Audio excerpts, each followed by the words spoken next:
를 역사의 뒤안길로 흘러 보내게 하시고 2018년 대망의 새해를 맞이해서 첫 번째 주일 신년 예배를 하나님 앞에 드리게 하시니 감사드립니다.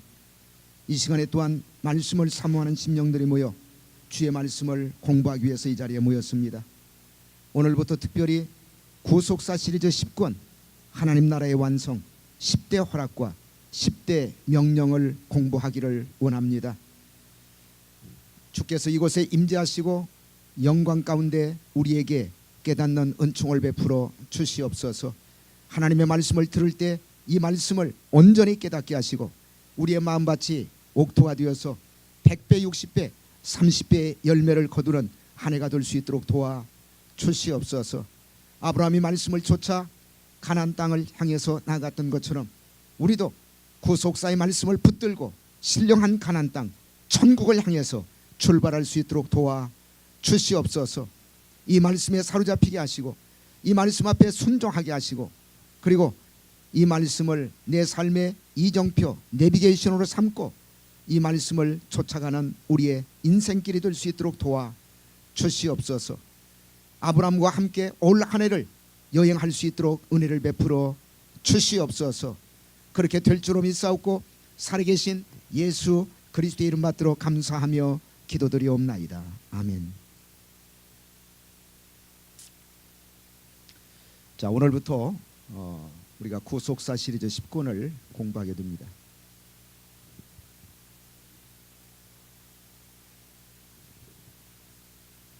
한글로는 지금 책이 나와 있지만 다른 외국어로는 책이 출간되지 않았기 때문에 사실 그 외국 사람들은 굉장히 궁금한 게 많을 거예요. 그러나 여러분들이 오후 성경 공부 시간에 참석해서 열심히 배우다 보면 아마 머지않아 또 영어라든지 혹은 인도네시아 그 다음에 다른 언어로 출간이 될 줄로 믿습니다. 이 구속사 10권의 제목은 큰 제목은 뭐냐면 10대 허락과 10대 명령입니다. 10대 허락과 10대 명령. 여기 보시면 10대 허락과 10대 명령. 그 다음에 그 앞에 작은 제목이 있는데 하나님 나라의 완성입니다. 하나님 나라의 완성. 이게 무슨 얘기냐면 하나님께서 아브라함에게 10대 허락을 주셨고 그 다음에 10가지 명령을 주셨습니다. 그리고 아브라함은 그 명령 앞에 순종을 했습니다. 그래서 10대 허락과 10대 명령을 통해서 하나님이 궁극적으로 기대하셨던 것은 뭐냐면 하나님 나라를 완성하는 것입니다. 하나님 나라를 완성하는 것. 저와 여러분들도 하나님의 허락 그리고 하나님 명령 앞에 순종함으로 올 한 해 하나님 나라를 확장하고 또 이루는 삶을 살아가시기를 주의 이름으로 축복합니다. 아멘. 그러니까 하나님께서 아브라함을 선택하시고 그 다음에 아브라함에게 가나안 땅을 향해서 떠나라고 말씀하신 가장 중요한 이유는 뭐냐면 하나님이 가나안 땅에 아브라함을 들여보내가지고 뭐를 건설하게 하려고 했다고요? 하나님 나라, 하나님 나라. 그게 하나님의 목적이었어요. 하나님의 목적. 그래서 하나님께서는 아브라함에게 10가지를 허락하셨고 그 다음에 10가지 명령을 내리셨던 것입니다. 가나안 땅에 들어가서 그 가나안 땅에서 하나님이 친히 다스리시는 하나님 나라, 그 하나님 나라를 건설하기 위해서.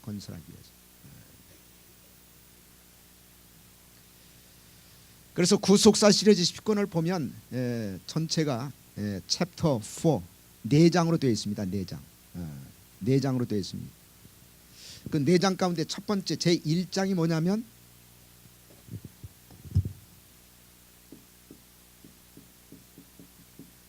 제1장이 창세기의 구조와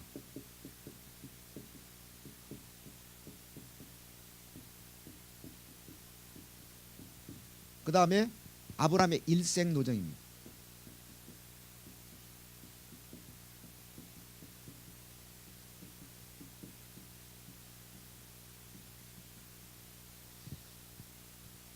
이것이 첫 번째 챕터예요. 창세기의 구조와 아브라함의 일생 노정. 창세기의 구조와 아브라함의 일생 노정입니다. 그래서 아까도 말씀을 드린 것처럼 하나님이 아브라함을 선택하시고 그 다음에 본토 친척 아비집을 떠나서 가나안 땅으로 가라고 말씀하신 궁극적인 목적, 하나님 나라를 아브라함을 통해서 완성하시기 위해서, 하나님 나라를 아브라함을 통해서 건설하시기 위해서. 그래서 하나님 나라는, 그러니까 다른 말로 얘기하면 그게 바로 구속사의 핵심입니다. 구속사의. 그래서 구속사의 그 다음에 구속사의 마무리,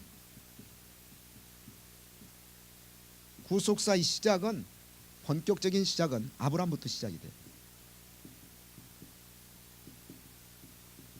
그 다음에 구속사의 마무리도 아브라함입니다. 자, 구속사의 본격적인 시작은 누구부터 시작이 된다고요?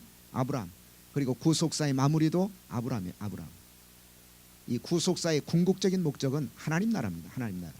저와 여러분들을 구원시켜서 하나님의 백성으로 만들고, 그리고 저와 여러분을 통해서 이 땅에 하나님 나라를 건설하는 것. 그게 구속사의 가장 중요한 핵심이에요. 핵심. 그래서 구속사의 시작은 아브라함부터 시작이 되고 구속사의 마무리도 아브라함이다. 자, 구속사의 시작이 왜 아브라함부터 시작이 되느냐? 아담도 있고 노아도 있고 또 신앙의 인물들이 굉장히 많이 있잖아요. 근데 왜 구속사의 시작을 아브라함부터 시작한다고 얘기할 수가 있느냐? 여러분, 구약시대에서, 구약성경에서 천국을 상징하는 땅이 어디입니까? 가나안 땅이죠. 가나안 땅. 그 가나안 땅에 최초로 들어간 사람이 누구예요? 아담도 못 들어갔어요. 노아도 못 들어갔어요. 누가 들어갔습니까? 아브라함이 들어갔어요. 그래서 구속사의 본격적인 시작은 아브라함부터 시작이 되는 겁니다. 아브라함 전에는 가나안 땅에 못 들어갔잖아요. 하나님이 아브라함을 부르시고 그 다음에 본토 친척 아비집을 떠나라고 말씀하시고 그 다음에 아브라함이 말씀을 쫓아서 가다 보니까 마침내 가나안 땅에 들어온 겁니다. 그래서 아브라함이 가나안 땅에 최초로 도착했던 장소가 세겜 땅 아닙니까? 세겜 땅. 그런 측면에서 구속사의 시작은 아브라함부터다. 그래서 마태복음 1장 족보를 보시면 누구부터 시작해요? 아브라함부터 시작. 아브라함과 다윗의 자손 예수 그리스도의 세계라. 그리고 구속사의 마무리를 왜 아브라함이라고 얘기할 수가 있느냐? 구속사의 마무리는 천국을 통해서 마무리가 돼요. 천국. 구속사의 궁극적인 목적은 하나님 나라 천국이라고 제가 말씀을 드렸죠. 저와 여러분들을 구원시켜서 하나님의 백성으로 만들고 그리고 저와 여러분을 통해서 궁극적으로 건설하기를 원하셨던 나라, 그게 바로 하나님 나라 천국입니다. 천국. 재미있는 사실은 여러분, 천국을 누구의 품이라고 설명하고 있는 줄 아세요? 아브라함의 품이라고 말씀하고, 천국을 아브라함의 품이라고 말씀하고.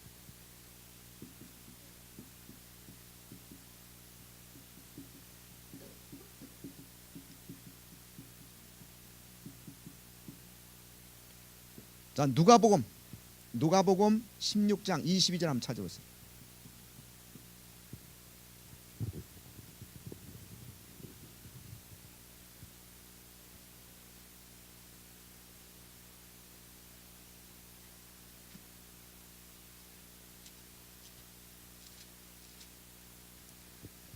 자, 같이 한번 읽겠습니다. 누가복음 16장 22절 말씀. 자, 같이 읽겠습니다. 시작. 이에 그 거지가 죽어 천사들에게 받들려 아브라함의 품에 들어가고 부자도 죽어 장사됨에. 자, 누가복음 16장 19절 이하에 보시면 예수님께서 부자와 그리고 거지 나사로의 비유를 말씀하셨습니다. 두 사람이 결국은 죽었어요. 그래서 부자는 음부에 들어가게 되고 거지 나사로는 천국에 들어갔는데 그 천국을 누가복음 16장 22절에서는 아브라함의 품이라고 말씀하고 있습니다. 아브라함의 품. 그러니까 보세요. 아브라함의 품이라는 얘기는 몇 가지 의미가 있지만 그 중에서도 가장 중요한 의미가 뭐냐면, 여러분, 천국에서 가장 큰 사람, 중심 드는 인물이 누굴까요? 그게 아브라함이에요. 천국의 중심 인물, 그게 아브라함입니다. 그리고 왜 천국을 아브라함의 품이라고 말씀하고 있느냐? 두 번째는 아브라함의 믿음을 가지고 있는 사람만 들어갈 수 있는 나라예요. 그리고 왜 천국을 아브라함의 품이라고 말씀하고 있느냐? 아브라함의 자손이 된 사람만 들어갈 수 있는 나라가 천국입니다. 그러니까 아브라함의 자손이 아닌 사람은 천국 못 들어가요. 믿습니까? 아브라함의 자손만 들어갈 수 있는 나라가 천국이에요. 갈라디아서 3장 29절을 같이 한번 보시겠습니다. 우리가 다 예수 믿게 되면 다 누구에게 속하게 됩니까? 아브라함에게 속하게 돼요. 자, 갈라디아 3장 29절 말씀.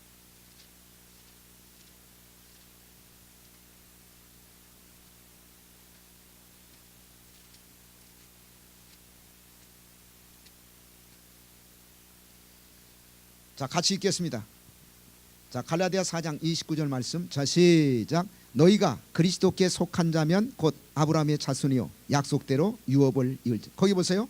너희가 그리스도에게 속한 자면, 우리가 예수 믿게 되면 그리스도에게 속하죠. 그리고 우리가 그리스도에게 속한 자들은 다 누구의 자손이냐? 아브라함의 자손이. 아브라함의 자손. 그러니까 예수 믿는 사람이 천국에 들어간다는 얘기는 아브라함의 자손만이 천국에 들어간다는 얘기죠. 그렇지 않습니까? 그래서 여기 뭐라고 그랬어요? 아브라함의 자손이요 약속대로 유업을 이을 자니라.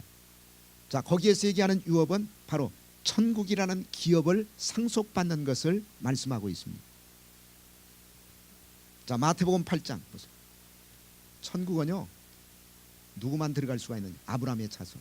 그래서 천국에서 만약에 이름을 리스트를 작성한다면 제일 먼저 등장하는 이름이 아브라함이에요. 천국에 제일 먼저 등장하는 이름 아브라함입니다. 자, 마태복음 8장 11절 말씀.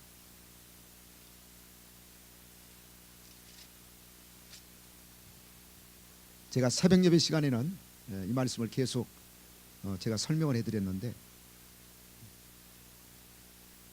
자, 마태복음 8장 11절 말씀입니다. 자, 시작. 또 너희에게 이르노니 동서로부터 많은 사람이 이르러 아브라함과 이삭과 야곱과 함께 천국에 앉으려니와. 거기 보세요. 자, 천국에 들어간 사람들의 이름을 거기에 리스트를 기록하고 있는데 세 사람이 일단 대표로 나와 있습니다. 근데 제일 먼저 등장하고 있는 사람이 누굽니까? 아브라함. 그 다음에 두 번째 이삭. 그 다음에 세 번째 야곱. 그런데 이삭과 야곱은 누구의 자손입니까? 아브라함의 자손이죠. 그러니까 천국에 들어갈 수 있는 사람은 누구만 들어갈 수가 있다? 아브라함의 자손만 들어갈 수가 있다. 아브라함의 자손. 그러면 유대인들은 야, 우리는 자동적으로 아브라함의 자손이니까 천국 들어가겠구나. 여기에서 얘기하는 아브라함의 자손은 육신적인 자손이 아니에요. 영적인 자손. 영적인 자손. 그러면 우리가 어떻게 아브라함의 자손이 될 수가 있느냐? 예수 믿고 예수님에게 속하게 되면 우리는 자동적으로 아브라함의 자손이 돼요. 그래서 자 보세요. 그러니까 구속사의 시작이라고 하는 것은 다른 말로 얘기하면 천국의 시작을 얘기합니다. 구속사의 시작은 누구로부터 시작이 됐다고요? 아브라함부터. 그래서 가나안 땅에 최초로 들어간 사람이 아브라함이에요. 그 다음에 구속사의 마무리도 누구로? 아브라함으로. 그래서 마지막 천국이 이제 마지막 완성이 되게 되면 제일 먼저 등장하고 있는 천국의 가장 중요한 중심 인물 아브라함입니다. 그리고 천국은 아브라함의 자손들만 들어갈 수가 있어요. 자손들만. 자, 옆 사람 보시면서 지비가 바로 아브라함의 자손입니다. 그렇게 한번 얘기했어요. 우리가 바로 아브라함의 자손이에요. 예? 여러분, 주이시들이 아브라함의 자손이 아니에요. 그들은 혈통적인 자손이지만 영적인 자손 아닙니다. 우리가 바로 아브라함의 자손이. 우리가 진짜입니다. 우리가 진짜. 예, 옆 사람 뭐 지비가 진짜입니다. 그렇게 한번 얘기해보세요.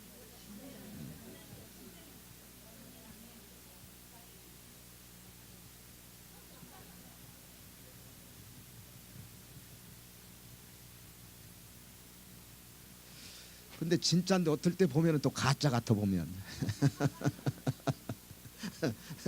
여러분, 올 한 해 아브라함의 진짜 자손으로 살아가시기를 주의 이름으로 축복합니다. 아멘. 자, 그래서 첫 번째 창세기의 구조입니다. 창세기의 구조.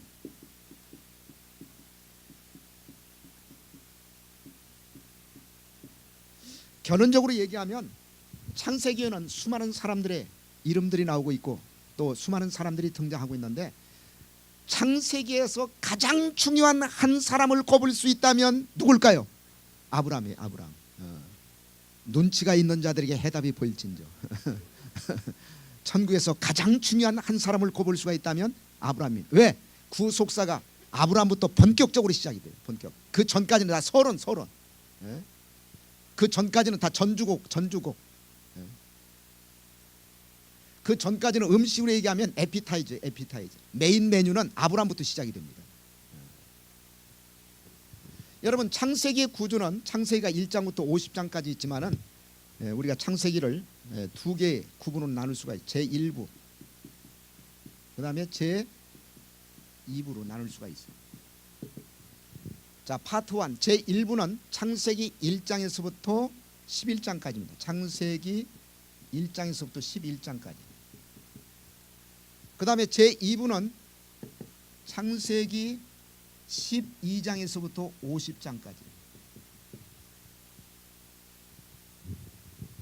그래서 창세기를 우리가 두 개로 구분할 수가 있다면 파트 1, 파트 2, 제1부와 2부로 구분할 수가 있는데 창세기 1장에서부터 11장, 그 다음에 창세기 12장에서부터 50장 이렇게 구분할 수가 있습니다.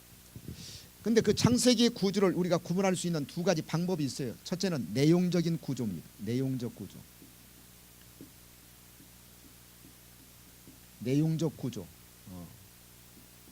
컨텐트 스트럭처. 그 다음에 두 번째는 톨레도의 구조입니다.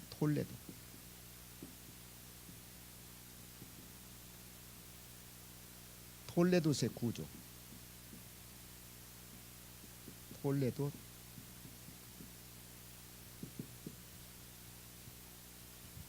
그래서 먼저 내용적 구조를 같이 한번 생각해 보도록 하겠습니다. 내용적 구조. 그 내용적 구조를 우리가 이렇게 나눌 수가 있어요. 제1부는 창세기 1장에서부터 11장까지. 그 다음에 제2부는 창세기 12장에서부터 50장까지입니다. 자, 그러면 제1부 한번 생각해 보겠습니다. 제1부.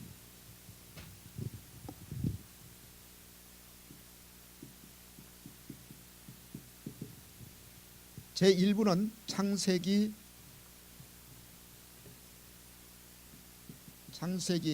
1장에서 11장까지 원역사를 기록하고 있습니다. 원역사를 기록하고 있습니다.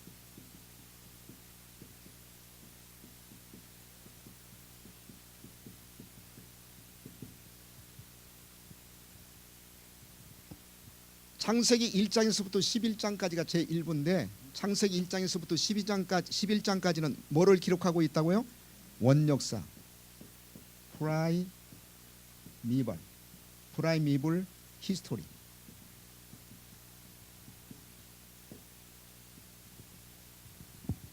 성경학자들은 창세기 1장에서부터 11장까지를 가리켜서 원역사 이렇게 부릅니다. 원역사. 프라이미블 히스토리. 원역사 이렇게 불러요. 원역사. 이 원역사에는 중요한 7개의 사건이 기록되어 있는데 첫째는 뭐냐면 천지창조입니다. 그 다음에 두 번째는 아담의 창조와 타락입니다.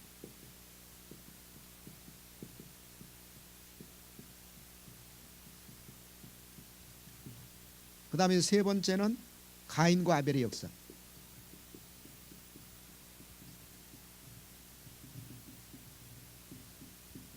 네 번째는 아담의 족보.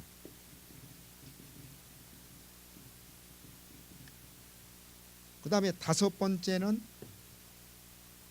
노아의 사적. 노아의 사적과 홍수 심판.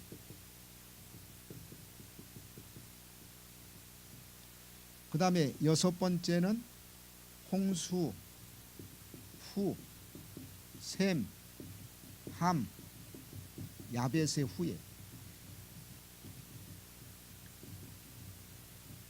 그 다음에 일곱 번째가 바벨탑 사건.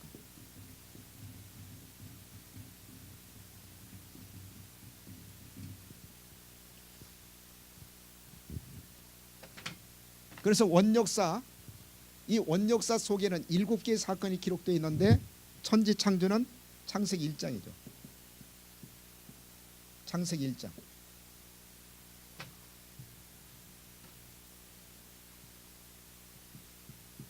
그 다음에 아담의 창조와 타락은 2장과 3장입니다. 2장과 3장. 그 다음에 가인과 아벨의 역사는 창세기 4장이 기록되어 있죠. 아담의 족보는 창세기 5장. 그 다음에 노아의 사적과 홍수 심판은 창세기 6장에서부터 9장까지 기록되어 있습니다. 그 다음에 홍수, 함, 셈, 함, 야벳의 후에는 창세기 10장에 기록되어 있고 바벨탑 사건은 창세기 11장에 기록되어 있습니다. 그래서 창세기 1장부터 11장까지 원역사 속에는 중요한 사건 몇 개가 기록되어 있다? 7개. 천지 창조는 창세기 1장.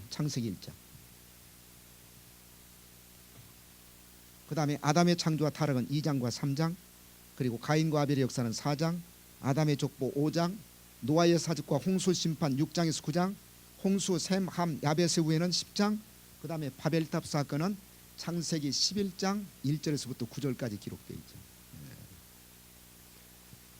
그럼 이제 중요한 것은 뭐냐면 우리가 원 역사를 통해서 깨달을 수 있는 교훈이 뭐냐? 교훈.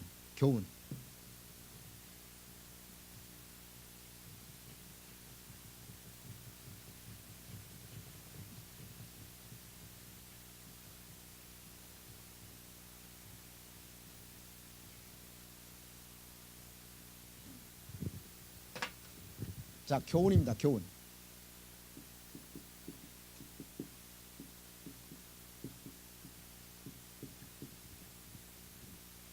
레슨.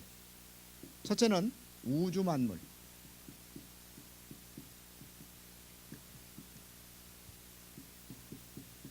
인간의 역사를 주관하신 분.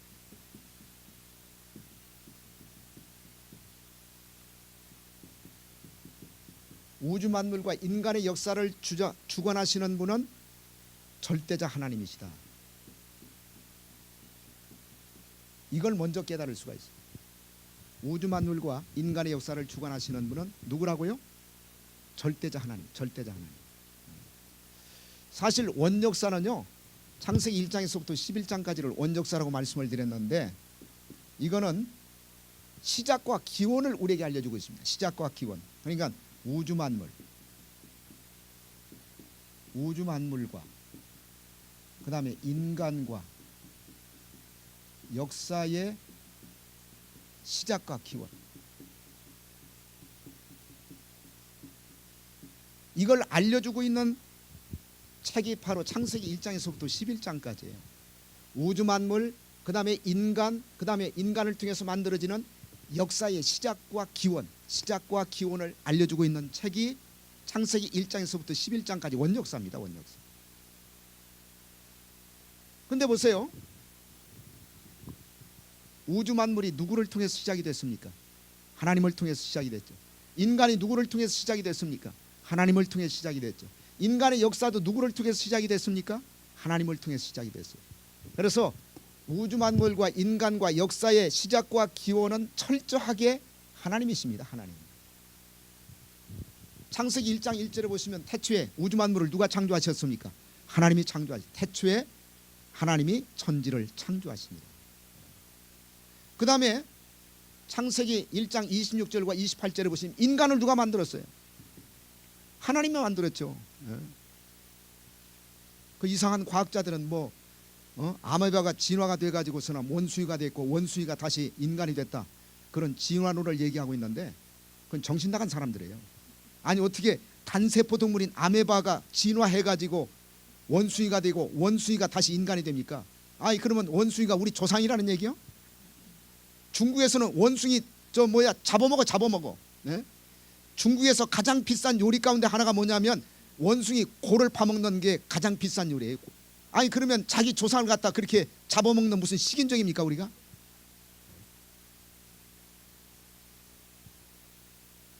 그 다음에 역사도 누가 시작을 하셨느냐? 하나님이 시작하신 거예요.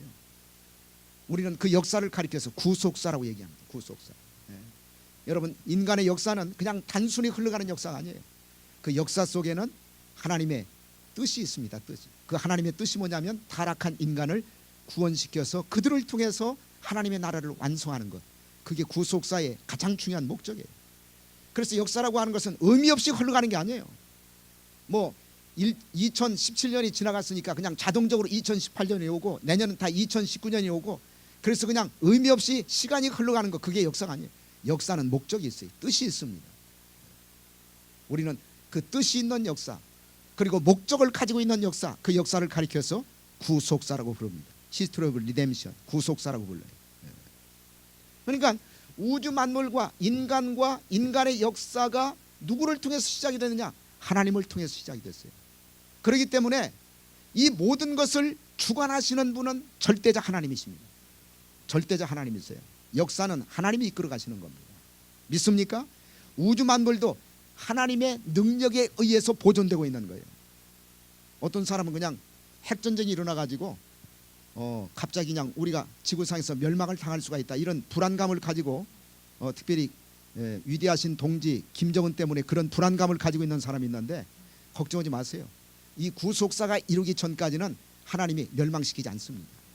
구속사가 이루어져야 이 역사는 끝이 나게 돼 있어요. 어떤 크레이지한 리더 때문에 무슨 핵단추 눌러가지고서나 무슨 뭐 핵전쟁이 벌어지고 갑자기 인간이 지구상에서 멸망을 당할 것이다, 그건 세상 사람들이 생각하는 거. 성경은 그렇게 안 돼 있어요. 구속사가 이루어져야 역사는 끝나게 돼 있습니다. 그리고 구속사가 이루어지는 그 역사의 마지막 끝 지점에 주님이 재림하시게 돼 있어요.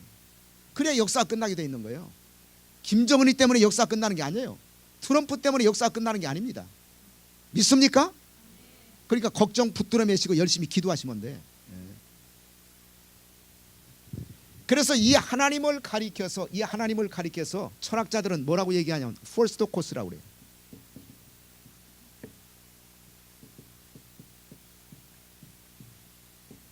이걸 우리말로 번역하면 제1원인이라는 얘기입니다.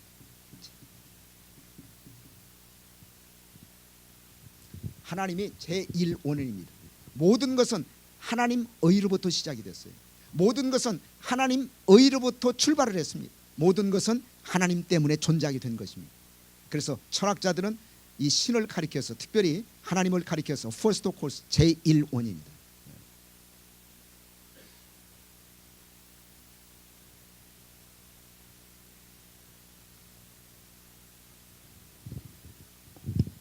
그래서 성경에 하나님을 얘기할 때 가장 대표적으로 등장하고 있는 하나님의 이름, 첫째는 엘로힘입니다.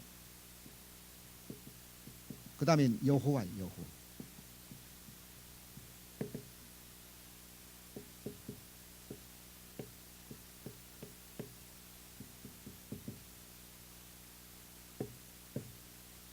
엘로힘이라는 말은 강하신 하나님, 전능하신 하나님. 그 다음에 두 번째로 여호와라는 단어인데, 여호와라는 이름, 여호와, 예흐와. 여호와라는 말은 스스로 계시는 하나님. 그 다음에 언약의 하나님, 이런 뜻입니다. 성경에서 가장 많이 등장하고 있는 하나님의 이름, 첫째는 엘로힘. 한글 성경에서 그냥 하나님 이렇게 번역했는데, 원문에 보시면 히브리 말로 엘로힘으로 나왔어요. 엘로힘. 그 다음에 두 번째는 여호와라는 단어입니다. 여호와라는 단어. 그래서 강조점이 달라요. 엘로힘은 강하신 하나님, 그 다음에 전능하신 하나님, 그 다음에 여호와는 스스로 계시는 하나님, 자존자라고 얘기해요. 자존자. 그 다음에 언약의 하나님, 사람들과 언약을 체결하시고 그 언약을 성실하게 지키시는 하나님. 그럴 때는 여호와라는 단어를 씁니다. 그러니까 이 엘로힘이나 여호와라는 말은 쉽게 얘기하면 절대자라는 얘기예요. 절대자. 그 다음에 두 번째는 초월자라는 얘기입니다. 초월자. 하나님은 절대자입니다. 인간은 다 상대적인 존재예요. 그러니까 우리말 가운데 우리 한국 사람들이 너는 절대 그거 하면 안 돼, 너는 절대 거기 들어가면 안 돼, 절대라는 말을 우리가 자주 쓰고 있는데, 절대라는 말을 쓰면 안 돼요. 우리는 상대적인 존재인데 어떻게 절대라는 말을 씁니까? 여러분, 절대라는 말은 누구만 사용할 수가 있느냐? 하나님만 사용할 수 있는 단어예요. 너 절대 들어올 수 없어. 내가 들어가면 끝나는 거예요. 들어가면. 그래서 하나님은 절대자고 그 다음에 초월자입니다. 하나님은 시간과 공간을 초월해 계시는 분이에요. 하나님은 시간과 공간을 초월해 계시는 분이에요. 그 다음에 그래서 절대자이신 하나님, 초월자이신 하나님이 우주 만물을 붙들고 계시고 그 다음에 인간과 역사를 주장하시는 분이다. 이것이 창세기 1장에서부터 11장까지 기록되어 있는 원역사를 통해서 우리가 첫 번째로 깨달을 수 있는 진리입니다. 믿습니까? 그 다음에 두 번째로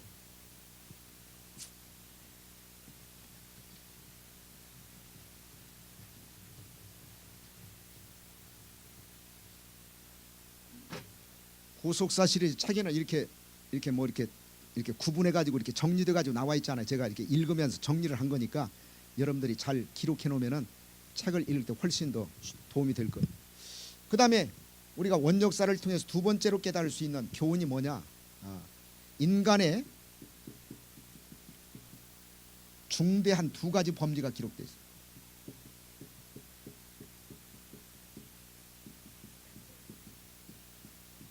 원역사에는 인간의 중대한 두 가지 범죄가 기록되어 있습니다. 첫 번째 범죄는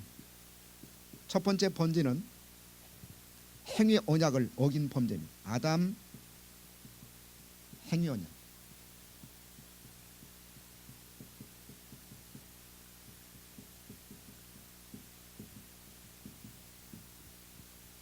이게 창세기 2장 17절에 있는 말씀을 어긴 거예요.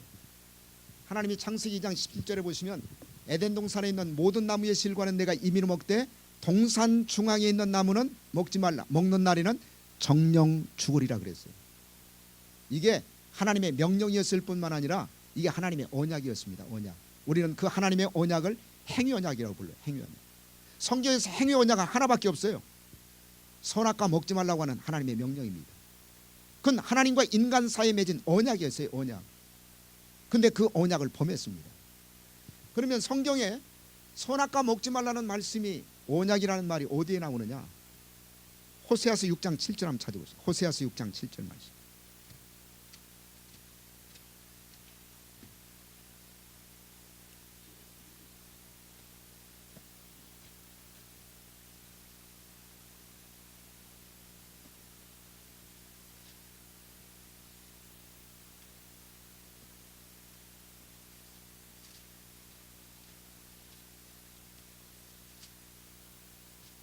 자, 같이 한번 읽겠습니다. 호세아서 6장 7절 말씀.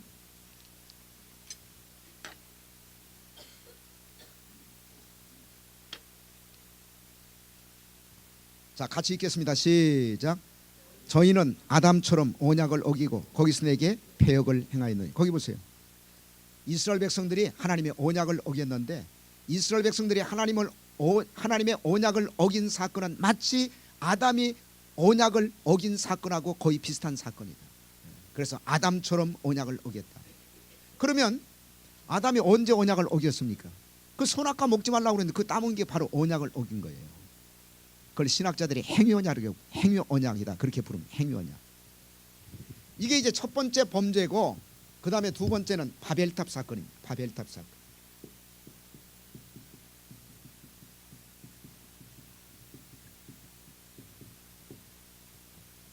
이게 창세기 11장에 기록되어 있죠. 11장 1절에서부터 9절까지.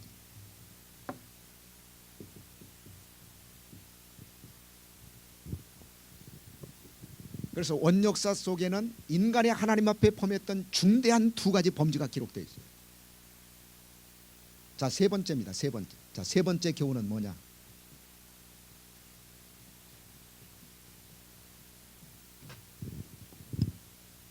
세 번째는 인간의 범죄에도 불구하고 하나님의 구속사는 중단되지 않고 계속된다 그겁니다. 하나님의 구속사는 계속 진행된다.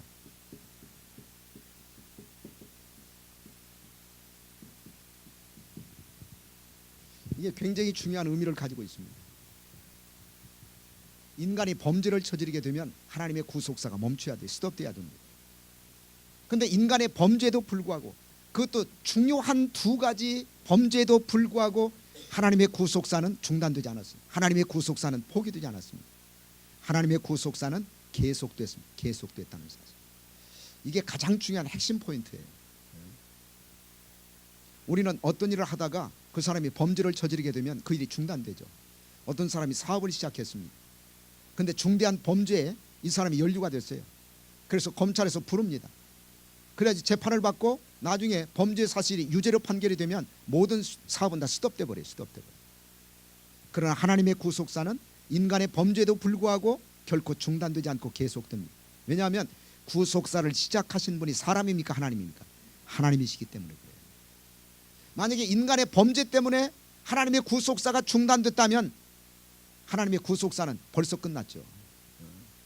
선악과 따먹는 그 순간 하나님의 구속사는 스톱돼 버립니다. 그러면 인간은 소망이 없어요. 그런데 인간이 아무리 범죄를 저질러도 하나님의 구속사는 계속 진행되거든요. 어떻게 할 수가 있느냐? 우리가 창세기 11장 두 번째 범죄가 창세기 11장에 기록되어 있지 않습니까? 바벨탑 사건이죠. 이게 홍수가 끝나고 난 다음에 거의 100년 만에 또 다른 범죄를 저지른 거예요. 인간은 망각의 동물입니다. 홍수 때 그냥 거의 아담의 가족들 말고는 전부 다 몰살을 당했는데 100년이 지나고 난 다음에 다시 하나님 앞에 두 번째 범죄를 저질렀는데 그게 바로 바벨탑 사건이에요. 그런데 바벨탑 사건이 끝나고 난 다음에 창세기 11장 맨 마지막 부분에 보시면 하나님이 누구를 선택하십니까? 아브라함을 선택하시고 아브라함을 갈대아 우리에서 불러내십니다. 그리고 아브라함을 통해서 새로운 구속사를 시작하세요. 그걸 보니까 하나님의 구속사가 아브라함을 통해서 새롭게 시작하는 것을 보니까 하나님의 구속사가 멈춘 것이 아니구나. 하나님의 구속사가 포기된 것이 아니구나. 인간이 범죄를 저질렀지만 그럼에도 불구하고 하나님의 구속사는 멈추지 않고 계속 흘러왔구나. 이걸 알 수가 있다는 얘기죠. 그러면 인간이 범죄를 저질렀는데 하나님의 구속사가 계속 진행될 수가 있어. 이유가 뭘까? 그 이유는 로마서 5장 20절에 기록되어 있습니다.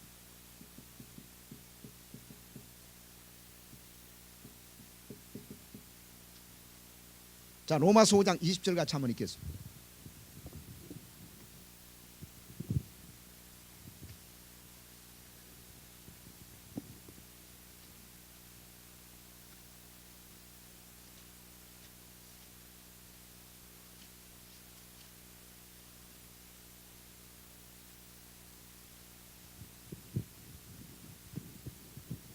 자, 로마서 5장 20절 말씀 같이 한번 읽겠습니다.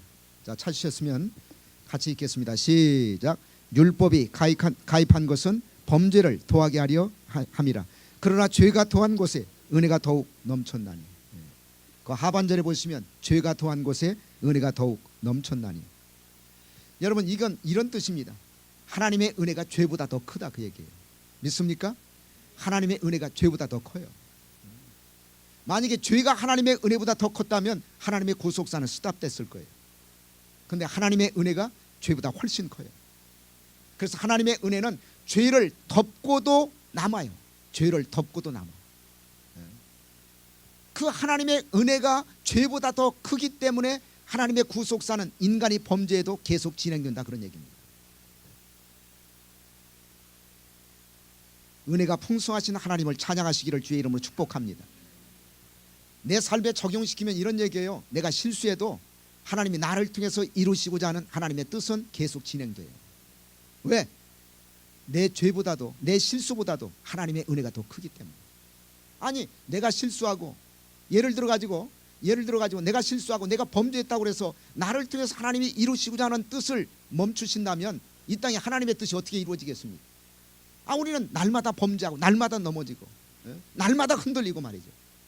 그런 우리를 통해서 하나님이 어떻게 뜻을 이루겠어요? 근데 내 실수보다도 내 범죄보다도 하나님의 은혜가 더 큽니다. 그러니까 그것을 덮고도 남아요. 그래서 내가 연약하고 실수하고 내가 흔들려도 하나님의 뜻은 나를 통해서 계속 이루어진다는 사실 믿으시기를 주의 이름으로 축복합니다. 생명나무 교회도 마찬가지예요. 우리 한 사람 한 사람 보면 다 연약하죠. 흔들리죠. 그 다음에 어떨 때는 넘어지죠. 범죄하죠. 그래도 하나님이 생명나무 교회를 통해서 이루시고자 하는 구속사의 원대한 뜻은 이루어지게 되어 있어요. 왜? 하나님의 은혜가 우리의 범죄, 실수보다 더 크기 때문에. 그러니까 참 하나님이 좋으신 분이야. 여러분이 자식 기를 때 속색이면 아이고 저걸 내가 자식이라 낳고 미역국 먹었다고 말이죠. 호적에서 그냥 당장 파내가지고서나 쫓아버리고 싶죠.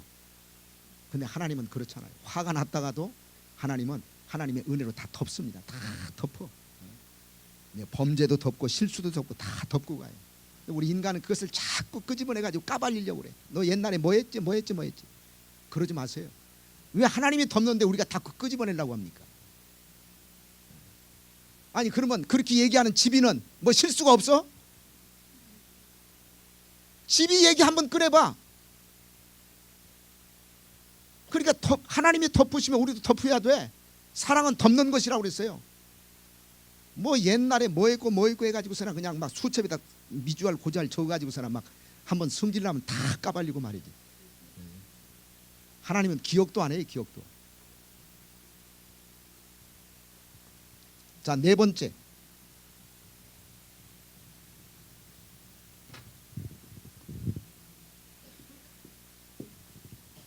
원역사의 기간은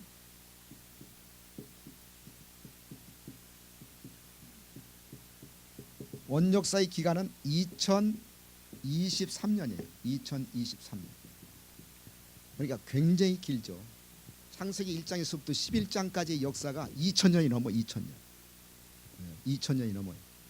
자, 어떻게 할 수가 있느냐? 원역사는 태초부터 시작이 됩니다. 태초. 그러니까 아담부터 시작이 돼요.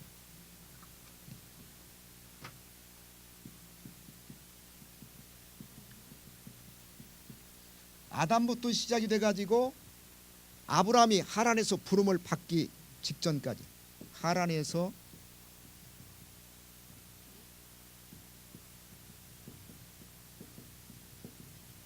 부름을 받을 때까지.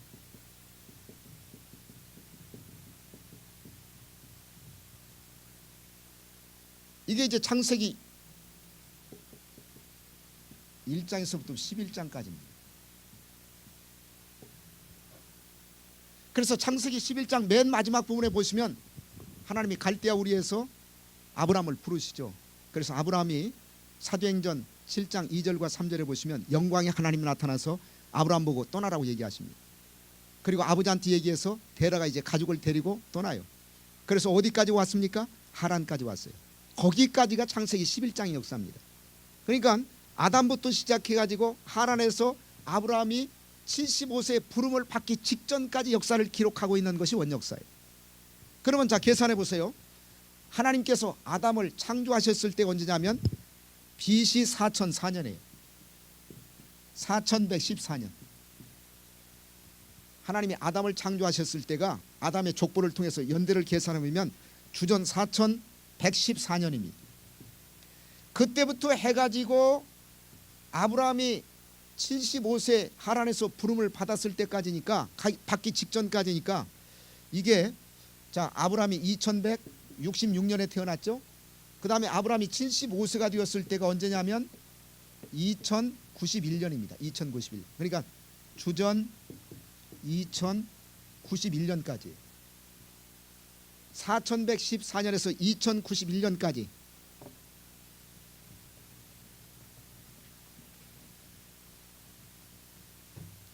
그러면 4114년에서 2091년을 빼보면 3, 2, 0, 2023년이 나오죠. 그래서 요 기간이 2023년 동안의 역사입니다. 이해가 가시죠? 네. 잘 들으세요. 아담은 주전 4114년에 창조가 됐어요. 아담의 족보를 계산해 보면. 그래가지고 아브라함이 75세 하란에서 부름을 받기 직전까지니까 그때가 언제냐면 주전 2091년입니다. 2091년. 왜냐하면 아브라함이 2166년에 태어나가지고 75세가 됐을 때가 2091년이거든요. 그래서 계산을 해보면 4114년에서 주전 2091년까지 2023년이 걸립니다. 2023년. 그러니까 짧습니까? 깁니까? 굉장히 길죠. 근데 어떻게 이렇게 2000년이 넘는 역사를 11장에 다 기록할 수가 있느냐? 그 얘기는 무슨 얘기냐면 많은 부분을 생략했다는 얘기.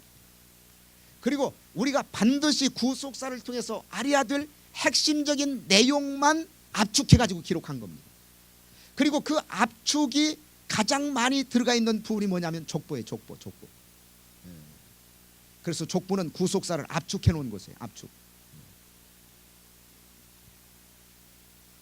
그래서 원역사의 기간은 2023년. 하여튼 원로 목사님은요, 이 연대 계산하는 데는 세계적으로 따라갈 뿐이 없어요. 우리가 전에 배웠을 때는 아담이 주전 4004년에 하나님에 의해서 창조를 받았다. 그렇게 우리가 다 공부를 했습니다. 그런데 원로 목사님이 족보를 통해서 연대를 계산해 보니까 주전 4004년이 아니 4114년. 4114년. 그래서 2091년까지 요 기간이 2023년이 걸렸습니다. 2023년. 자, 우리가 원역사를 통해서 배울 수 있는 교훈, 첫째는 뭐냐면 우주 만물과 그 다음에 인간의 역사를 주관하시는 분은 절대자 하나님이십니다. 그래서 인간의 실수, 인간의 범죄에도 하나님의 구속사는 멈추잖아요. 그래서 태초 아담으로부터 이 원역사는 아브라함이 하나님에서 부름을 받기 직전까지 2023년 동안의 역사를 기록하고 있는 성경입니다. 그걸 11장에 압축해가지고 기록한 거예요. 자, 두 번째,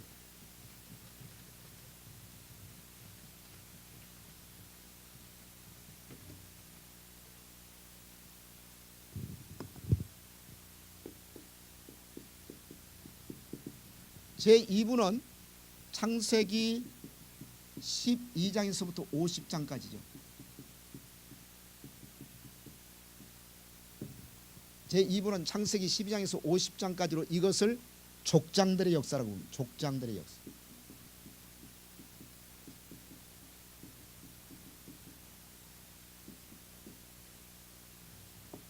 페이트리아클 히스토리.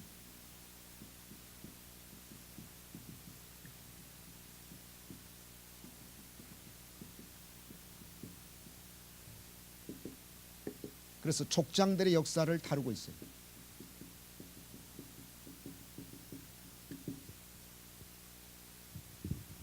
창세기 제2부는 창세기 12장에서부터 50장까지인데 창세기 1장에서 11장까지는 원역사를 다루고 있고 창세기 12장에서 50장까지 제2부는 뭐를 다루고 있다고요?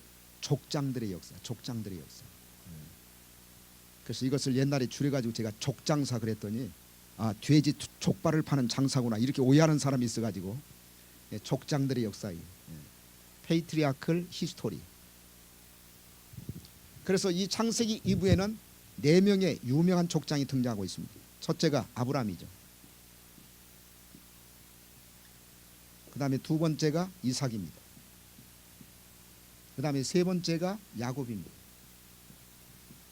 그 다음에 네 번째가 요셉입니다.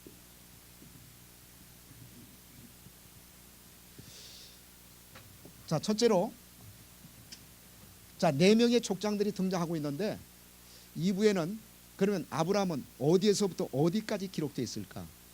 아브라함의 역사는 아브라함에 대한 기록은 창세기 12장 1절부터 25장 11절까지 기록되어 있어요. 이건 반드시 여러분들이 외워놓으세요. 창세기 25장 11절에 아브라함이 죽고 드디어 아브라함의 역사가 끝납니다. 그 다음에 이삭에 대한 기록은 창세기 25장 12절부터 시작이 돼요. 12절부터 시작이 돼가지고 27장까지 기록되어 있어요. 27장까지. 27장 뭐 정확하게 46절인데 그렇게 하면 복잡해지니까 27장까지. 그 다음에 야곱에 대한 기록은 창세기 28장부터 시작이 돼가지고 36장까지 기록되어 있어요. 그 다음에 요셉에 대한 기록은 창세기 37장 1절부터 시작해가지고 50장까지 기록되어 있습니다. 다시 말씀을 드립니다. 창세기 12장에서부터 50장까지는 4대 족장들의 역사를 기록해요. 족장들의 역사. 근데 그 족장들의 역사를 우리가 성경을 통해서 구분하자면 아브라함에 대한 기록은 창세기 12장 1절에서 25장 1절까지, 그 다음에 이삭에 대한 기록은 25장 12절에서 27장 46절까지, 요셉에 대한 기록은 야곱에 대한 기록은 28장에서 36장까지, 그 다음에 요셉에 대한 기록은 37장에서부터 50장까지 기록되어 있어요. 50장까지. 그러면 내가 대체적으로 계산을 해봤어요. 그러니까 창세기 37장에서 50장까지가 이게 14장 정도 되죠. 14장. 28장에서 36장까지니까 이게 9장 정도 되고 9장. 25장 12절에서 27장까지가 이게 한 3장 정도 되고 12장 1절에서 25장 11절 전반에 끝나니까 이건 한 13장 정도 되고 누구의 기록이 가장 많을까요? 요셉의 기록이 가장 많습니다. 그래서 창세기의 마지막을 장식하고 있는 사람은 요셉이에요. 요셉. 물론 본격적으로 하나님의 구속사는 아브라함을 통해서 시작이 됐지만 마지막 열매를 맺고 그 다음에 마지막을 장식하고 있는 사람은 창세기의 마지막을 장식하고 있는 사람은 누구냐면 요셉입니다. 요셉. 분량이 가장 많아요. 그런데 또 재미있는 사실은 원 역사와 그 다음에 족장들의 역사의 마지막은 다 죽음으로 끝나고 있어요. 죽음. 그래서 원 역사 그 다음에 족장들의 역사. 원 역사와 족장들의 역사는 다 죽음으로 끝나고 있어요. yes. 죽음으로 다 끝나고 있어요. yes.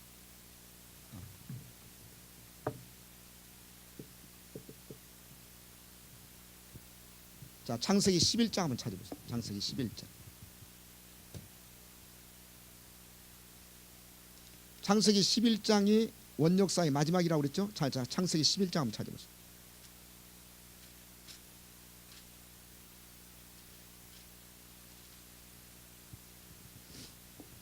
자, 32절 말씀.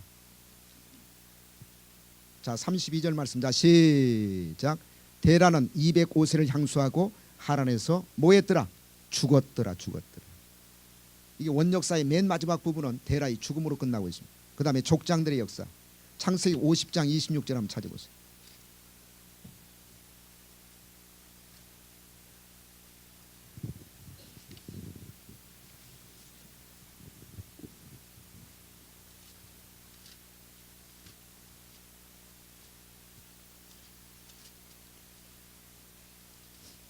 자, 26절 말씀. 자, 시작.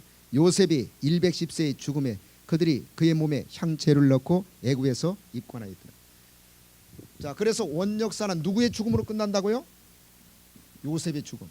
아니, 데라. 예.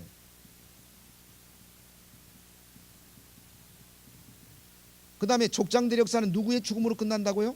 요셉. 다 죽음으로 끝나고 있어요. 죽음으로. 이것도 공통점입니다. 아니 어떻게 이게 우연의 일치겠습니까? 하나님이 그렇게 기록하신 거예요.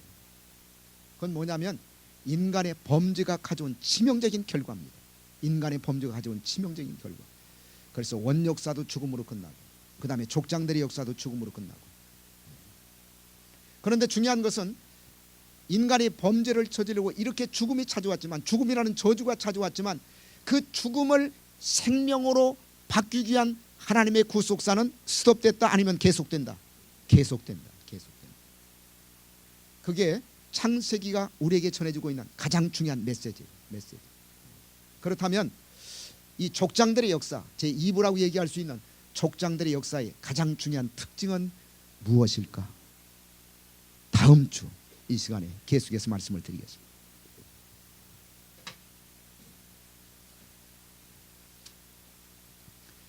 살아계신 주님 감사합니다. 2018년 새해 첫 주일부터 구속사 지려제 10권 아브라함의 10대 허락과 10대 명령을 공부할 수 있도록 은혜를 베풀어 주시니 감사드립니다. 아직 책을 받지 못한 성도들이 대부분입니다. 그러나 오후 시간에 이 구속사 말씀을 통해서 미리 책의 내용을 공부할 수 있도록 도와주시고, 책이 나왔을 때 우리가 공부한 내용을 가지고 책을 좀 더 쉽게 이해할 수 있는 은혜를 저희들에게 허락하여 주시옵소서. 계속해서 오후 시간에 말씀을 통해서 하나님의 크신 은혜와 사랑을 체험하게 하시고 산명나무 교회가 큰 부흥을 체험할 수 있는 놀라운 한 해가 될 수 있도록 도와 주시옵소서. 오늘 아브라함과 함께 이제 출발을 시작했사오니 마지막도 아브라함과 함께 마무리를 지을 수 있도록 도와 주시옵소서. 살아계신 예수 그리스도의 이름 받들어 감사하며 기도드리옵나이다. 아멘. 자, 영광의 박수 하나님 앞에.